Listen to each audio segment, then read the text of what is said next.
let's look at my alignment. So this is, let me see, this is the most current one. No, is that the most current one? Yeah, this is the most current one right here. This is actually the second alignment. So let's look at it. Everything looks good. You know, it's within the specification. The one that's not is right here. Left side toe is totally out. Before, after. You know, the thing with the Honda Fit is that you can't really change the alignment. It's like it's kind of pretty much fixed more or less. There's not much you could do to it. You can barely move anything at all. I think in the rear you really can't do anything at all. It's just wherever it is. So that's good right here. So the midway is the midway would be 0.12, right?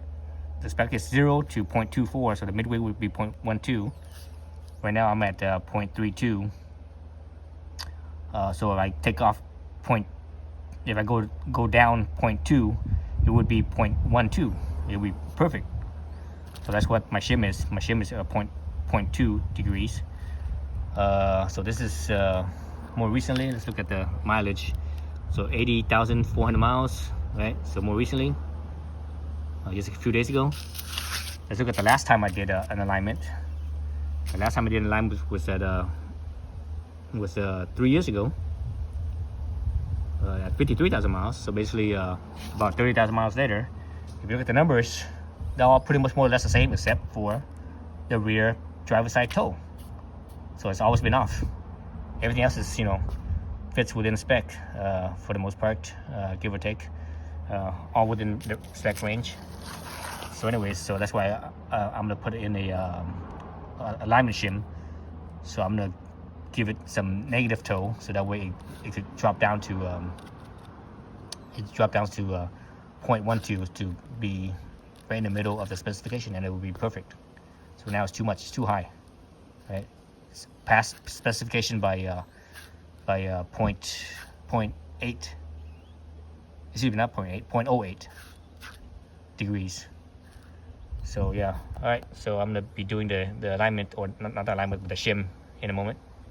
All right, here's my Honda Fit. I'm gonna be taking off the drum right here for the brakes, because I need to shim this, shim the wheel, so that way, right now it has right now it's towed in. This one back wheel is towed in.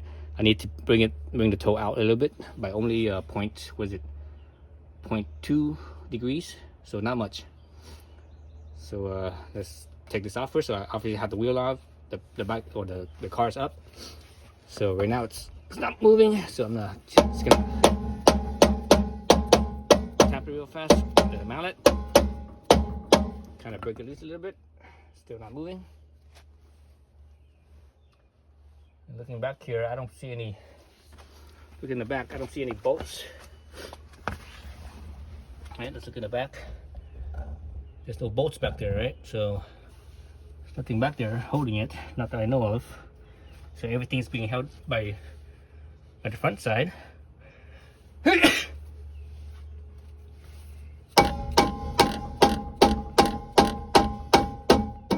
I can see, I'm not sure if you guys can see it, but I can actually see brake dust coming down there. Yeah, I can see it. Let's face it this direction. I should see the specks of it right there. See those specks? See that? See it's coming down? That's how the specks. It's brake dust. Okay, so let's see. Let's see, how do I take this off? I've never taken this off before. I've taken drum brakes off before, but not this particular one. Usually with drum brakes, there's something on the side, something on the front side that holds it in. This one I don't see nothing unless you're supposed to screw something in right here to hold that. But I don't think there is. I think all you have to do is just pry this open right here. Wow, this thing is solid, it's not moving.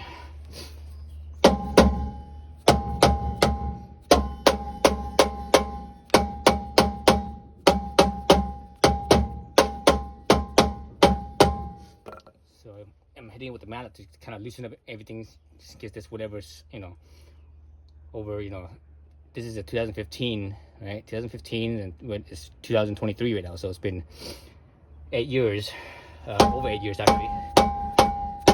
So,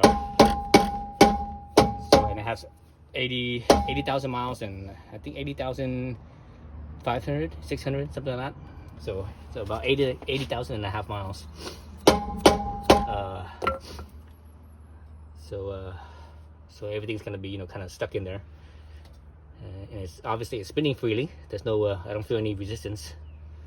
I don't feel any brake drag or anything like that, so that's good. So it's just a matter of popping this out. So let me get something to kind of see if I can pry this out, because I'm not sure if you go from the front side right here. Because usually with drum brakes, there's usually something that you could come off, and sometimes there's nothing that actually holds it on. Once you unbolt the bolts, the outer drum will just come off. But in this case, it's no stop at all. There's no play at all, so it's not moving anywhere. So let me try to see if I could pry the edge right here real quick. Right at the see right here on the moving side versus the non-moving side. I'm gonna see if I could see if it budges at all. So let me grab another tool. Okay, so I tried a bunch of different things.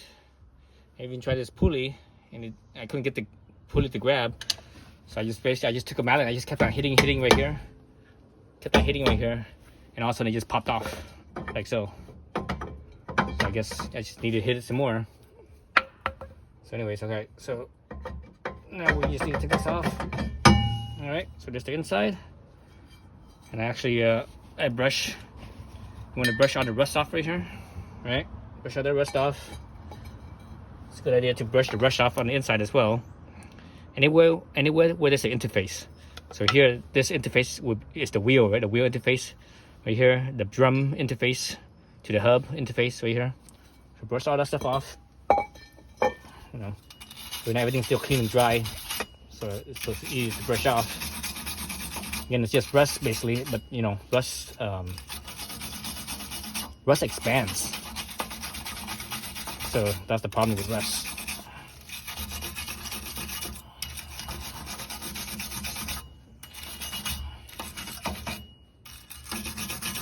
So let's brush all that stuff.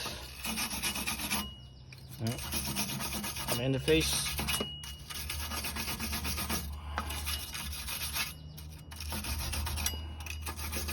Okay, mine's still pretty clean, considering 8 years old, but you know, only have 80,000 miles, so pretty low miles, you know, for the age.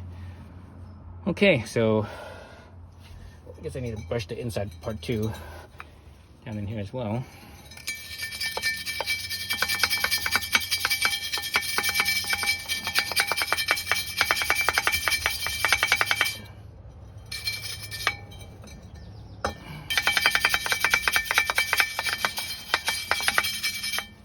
So none of that Croy oil that I squirted on the outside got on the inside, because all dry in here is all dry in here as well. So no problems there.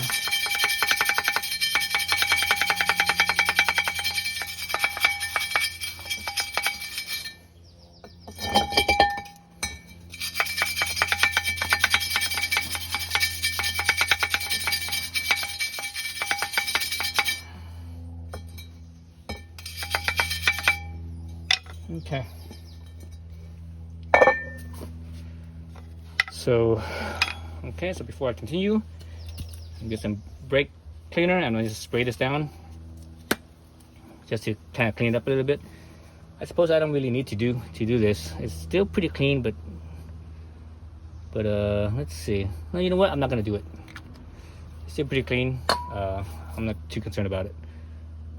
All right, so let's go back to why I'm doing this. I'm putting on this this part here.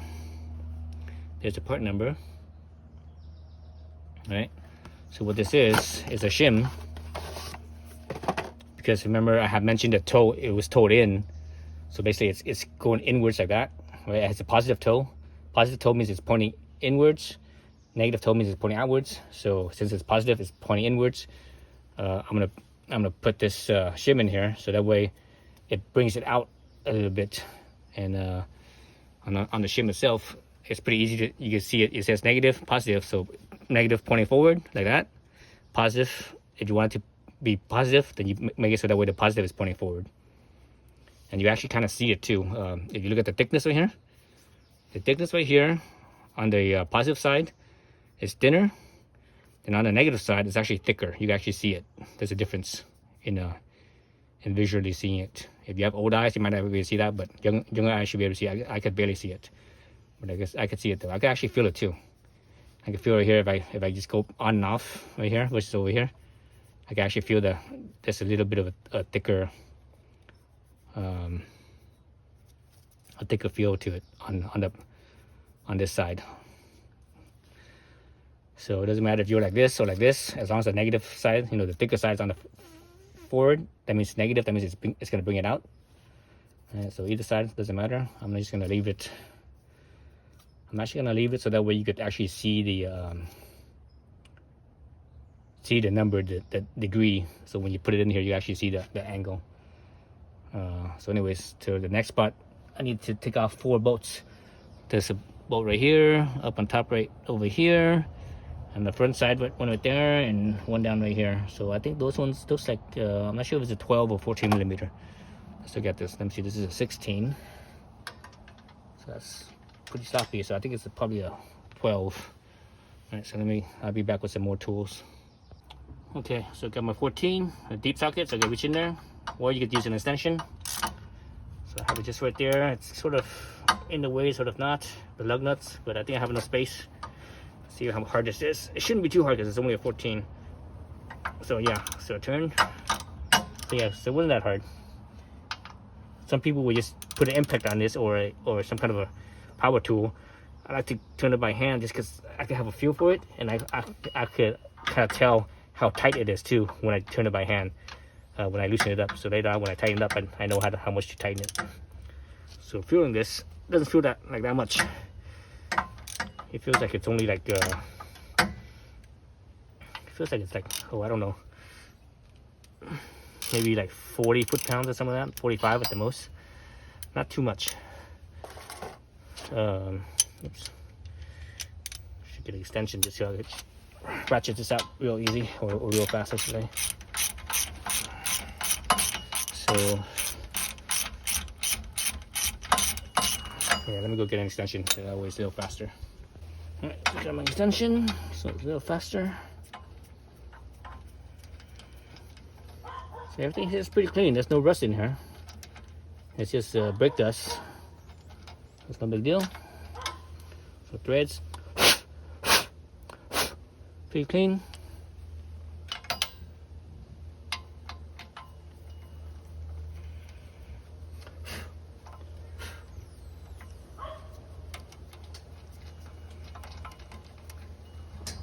So the threads on here don't have any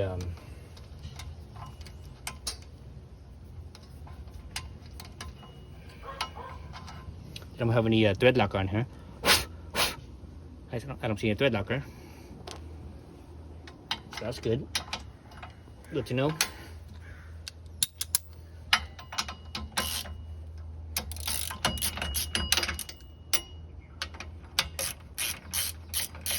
So as I do this, I don't touch anything on the brakes. You can leave the brakes alone, don't touch nothing, so that way you don't have to mess with anything. You don't have to mess with any settings and adjustments and such.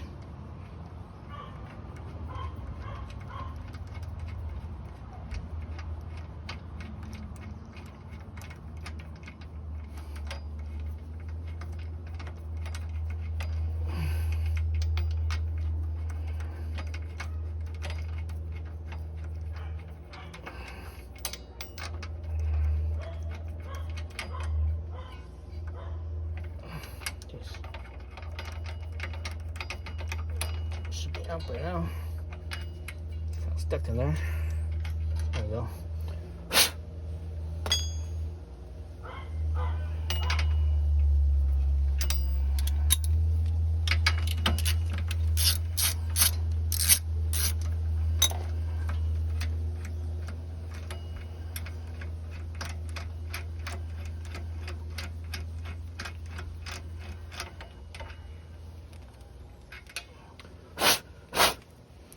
All right, so it's that.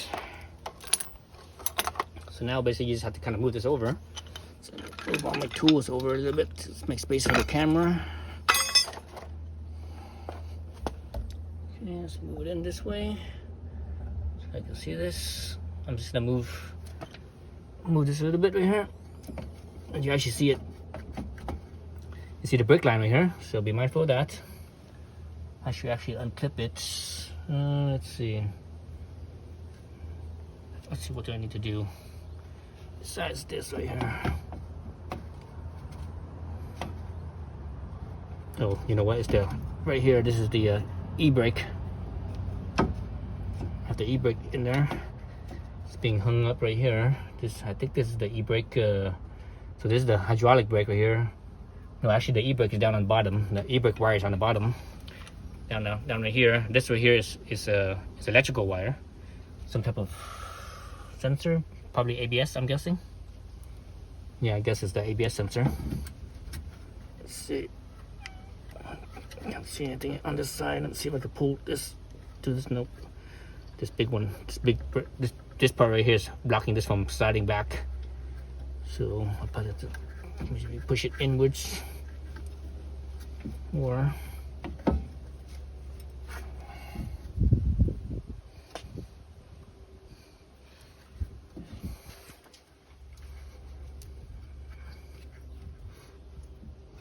okay, now you can see it. So let's look at it from this angle right here. So there's that sensor I have mentioned. All right. So I think that's where the e-brake sensor is. Here's the hydraulic brake up right here, and the handbrake e-brake is down right here. So this is actually the handbrake is actually on the outside. The hydraulics on the outside. So the only one that's going on the inside is the sensor. So let me give myself some slack. Let me pop this right here real quick. Where's my screwdriver? Let me pop this real quick so that way I could just kind of give myself some slack right here. Let's see.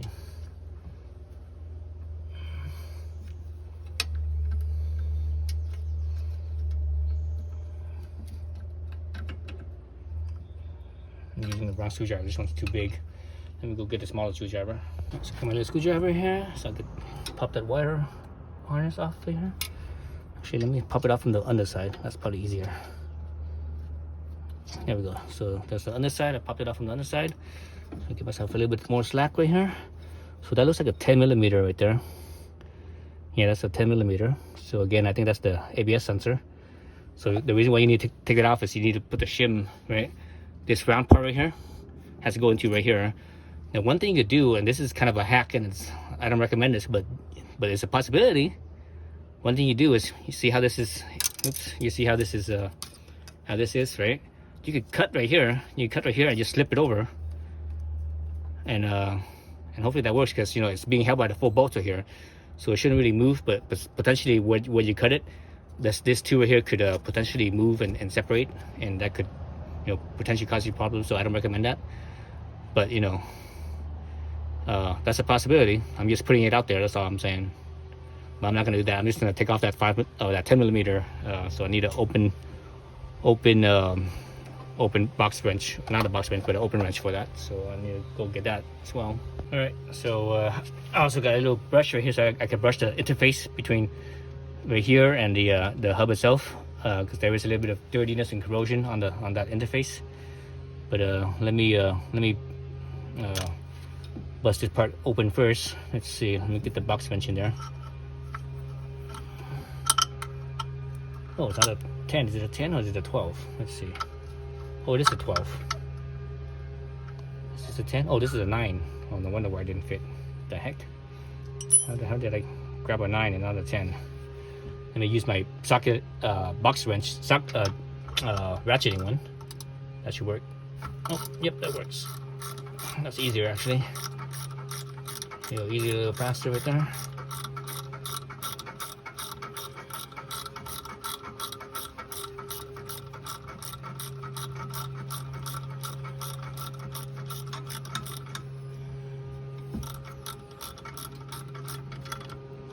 Okay, it's out.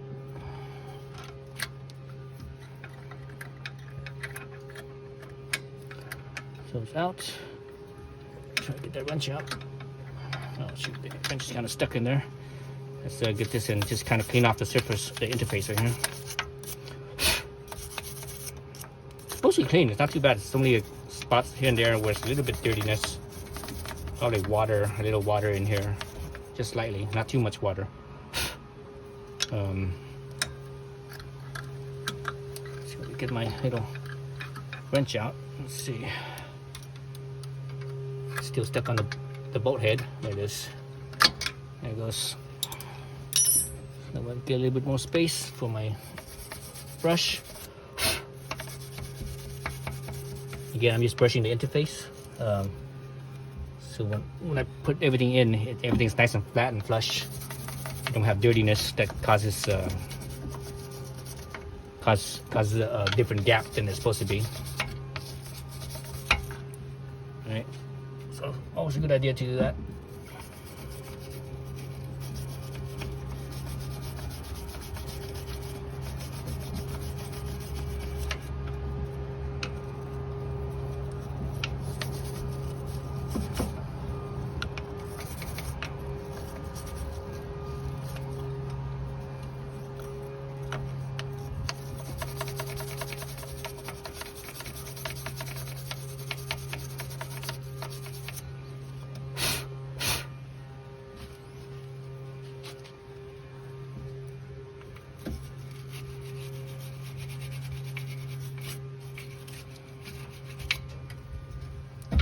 Oh, there we go. We got it all the way off.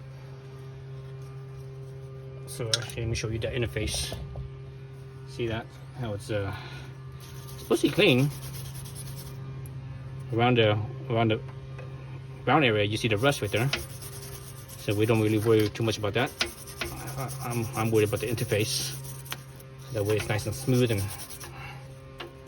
clean. So when I put the shim on, it's a proper thickness. Everything's proper.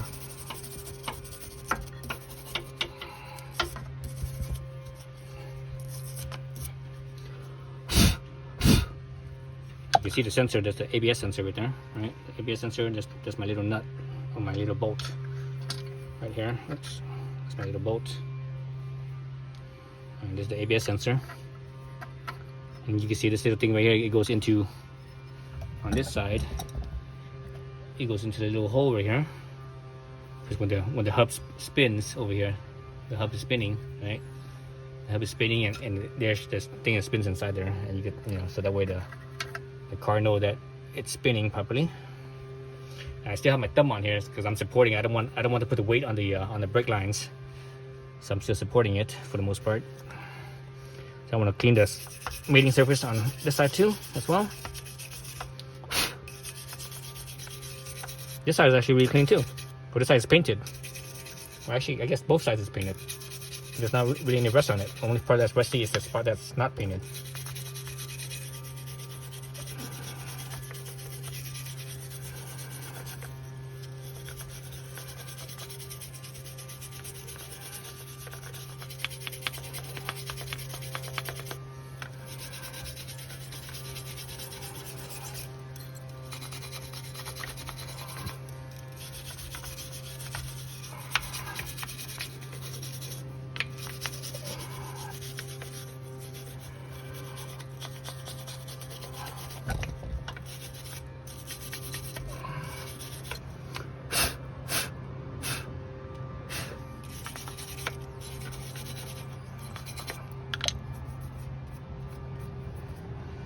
I should wipe this down a little bit because I can see when I wipe it with my bare hands, I can actually see some of that stuff coming off. More of the dirtiness coming off.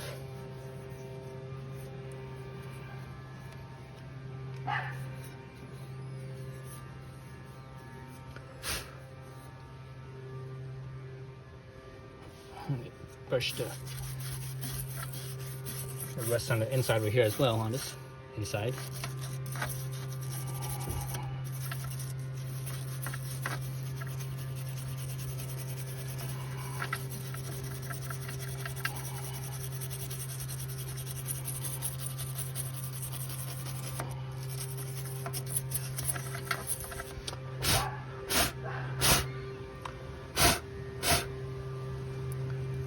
Okay.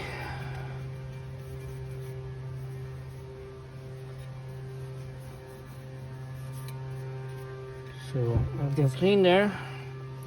Clean on this side as well. I should get a rag, but I don't have a rag on my with me right now, so I'm just using my thumb. Alright, so again, put the negative side so that way it's pointing forward, right? Negative side forward, positive side back, and the shim goes on like so.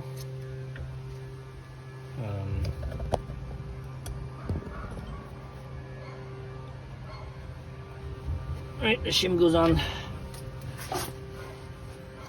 like so with the negative side forward, that's the thicker side. So that will bring my toe, instead of pointing inwards, it was going to bring it out like that. So put it on that side because that side has something sticking out to hold the hub up. So now this is the hard part here. Let's stick this back in here. So I need to stick not just this thing into the hole, but I have to make sure that the mounting bolt for the screw is lined up properly for this bolt right here. Like so.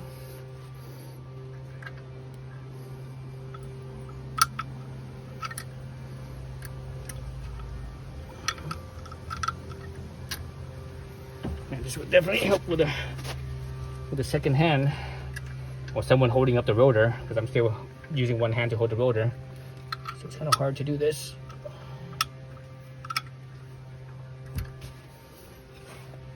Let's see if I can put the rotor, use my leg to hold up the rotor.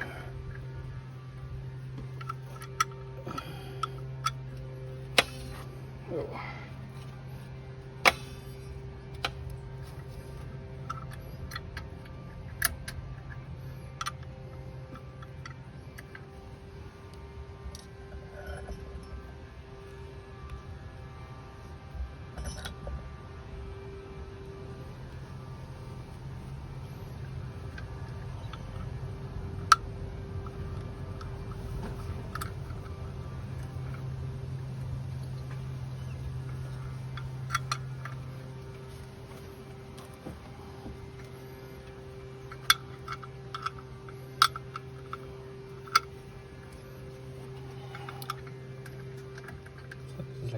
So this seems like it's the hardest part here.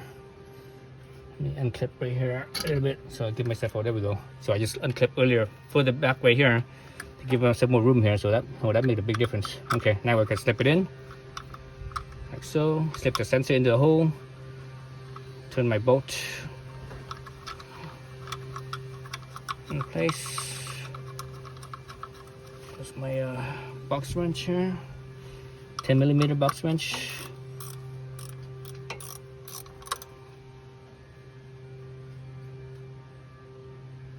Okay, that's in. Okay, so it's in. Make sure my shim is lined up properly as best I could.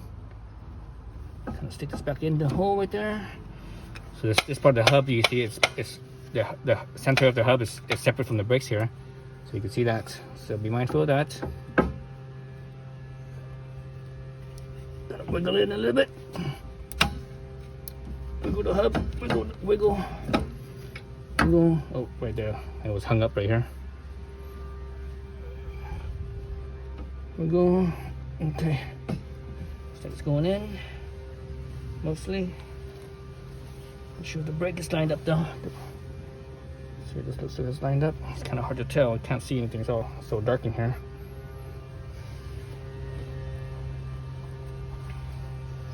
Okay. Looking through from the front side. On the face side of here, I can see that the shim is not lined up with the hub. See if I can line it up at all.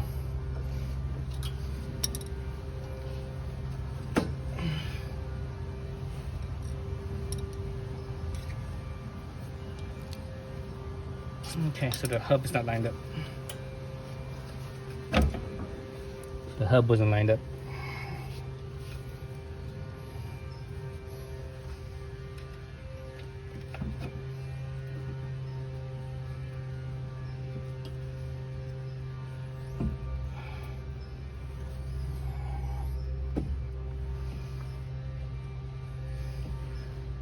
So what I'm gonna do is I'm gonna see if I can stick one bolt in. So I see this one right here, everything looks like it's lined up right here. I'm gonna stick that one in and hopefully get that lined up properly, so that way I just screw it in a few threads, so that way at least that single one is lined up.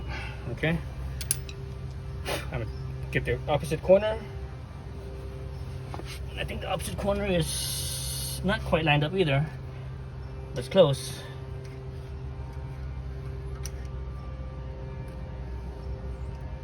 It's pretty close. So I'm going to stick the bolt in on the opposite corner. So we can line that up. And just screw it in a few threads. And it should be lined up. Okay, looks like it's lined up. It's screwing in. Yeah, screwing in. Okay.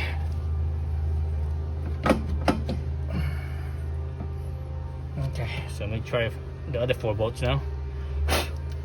Again, just basically just screw in a few threads, so that way it's gonna be lined up.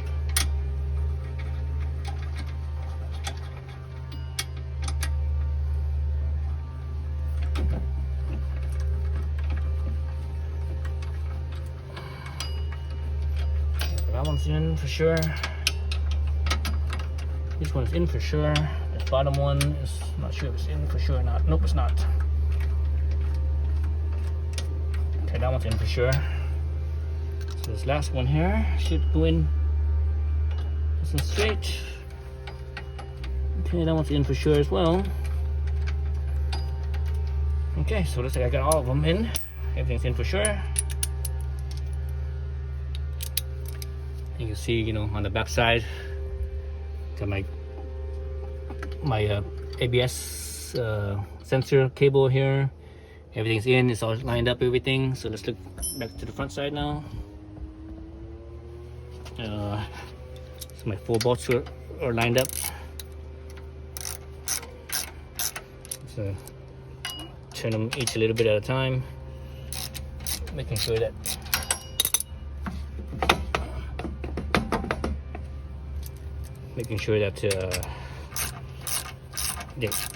everything's going in nice and even, so that way it all goes in evenly, versus one side going in more than the other, you know.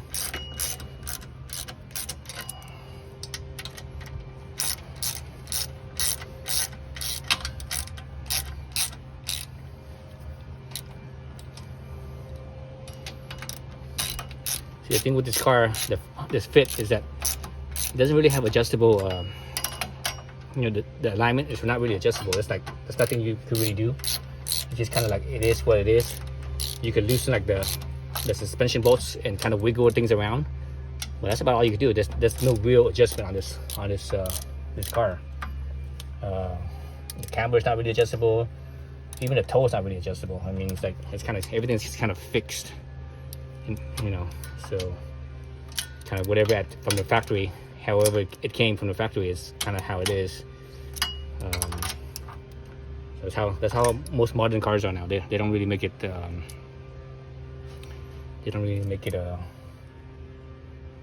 easily adjustable anymore. All right, so now I think I can start tightening, because I can feel it tight and not I can feel resistance, so it's all feel like it's tightening.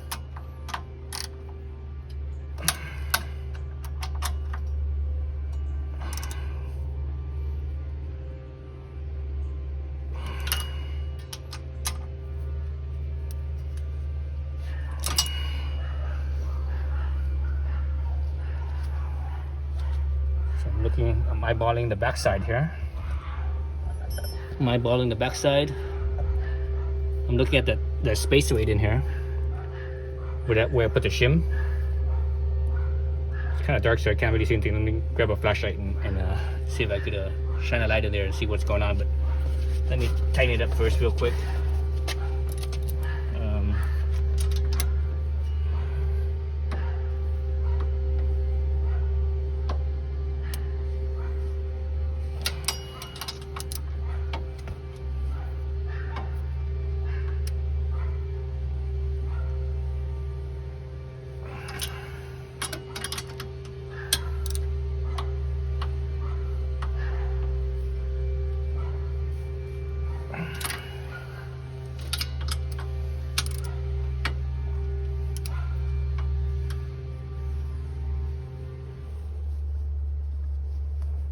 Okay, everything's pretty tight.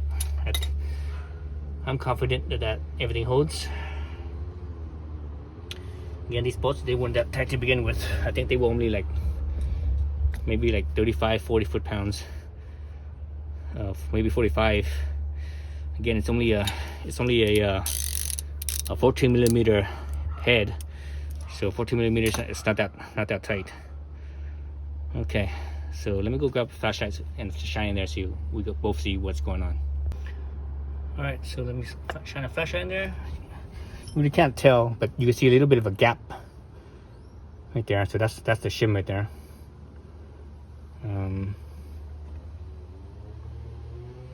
So anyway, so that's all. That's it. So all you need to do is put everything back. All right. Make sure you clip the wires, the brake wire back. Right here. So, and right here, clip it in the hole right there. This one's good. This one's where it's supposed to be. Everything else is supposed to be like that. I didn't touch the brake lines at all. So everything's good there. Remember, I brushed the interface already, so it's all good there. The hub is still spinning freely, smoothly, so it's all good. Check the brake pads, or the brake shoe, I should say. There's still plenty of life. I've only changed the brake pads in the front once.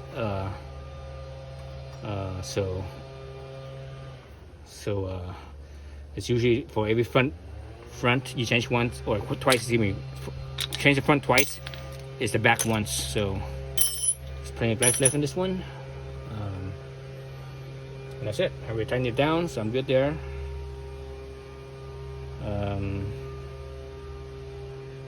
Yeah. Unless I want to tighten it down a little bit more, I could do that. I was using this short little one right here.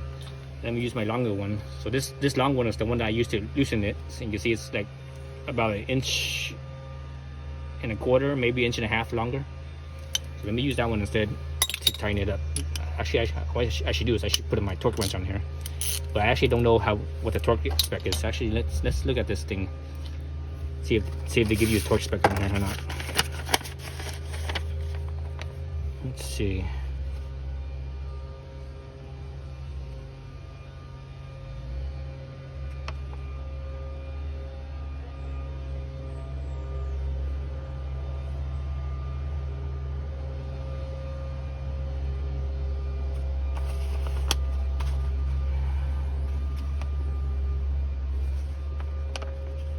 No, it doesn't tell you. It just says torque to specification plus 10%.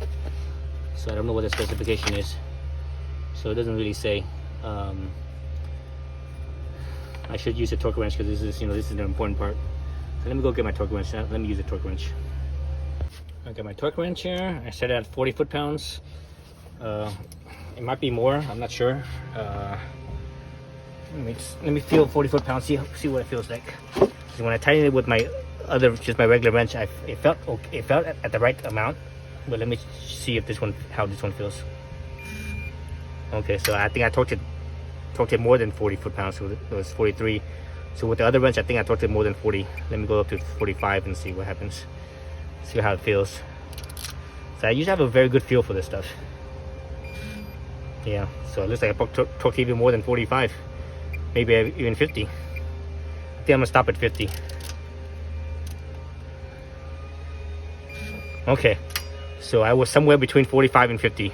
So that one actually I felt it moved. The 45 we didn't feel it move. So let's do it at 50 then.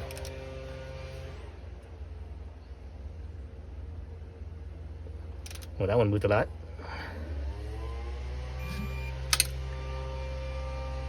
Oh, I did it in the wrong order. That's okay. This one moved too. This one moved.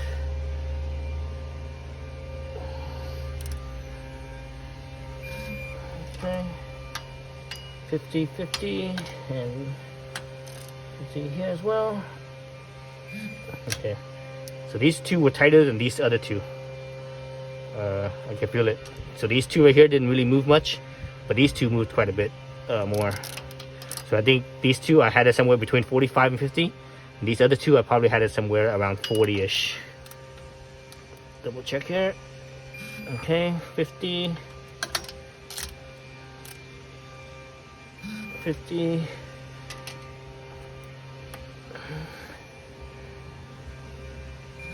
50,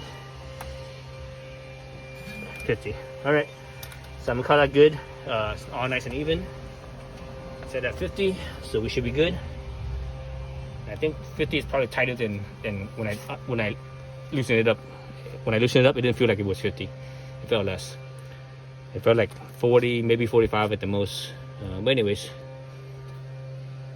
so that's it. Just need to put the cap back on. So this is my cap. I already cleaned up the inside with the interface. So now I just need to stick this on here. Did I actually clean up this part? I thought I did, but around the not the flat part, but like the circular, the cylinder part.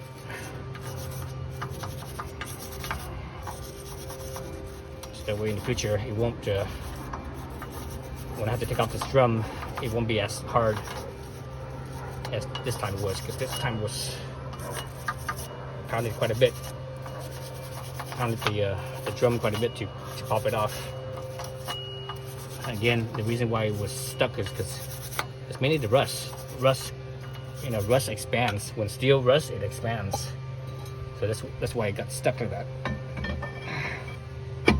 Okay. Let's look at this. I'm looking at the original holes right here, where these holes are. Like actually, it's either like this or it's 180 the other way. I don't know which direction it is, but you know, that's as best I could guess. Try 180 the other way and see.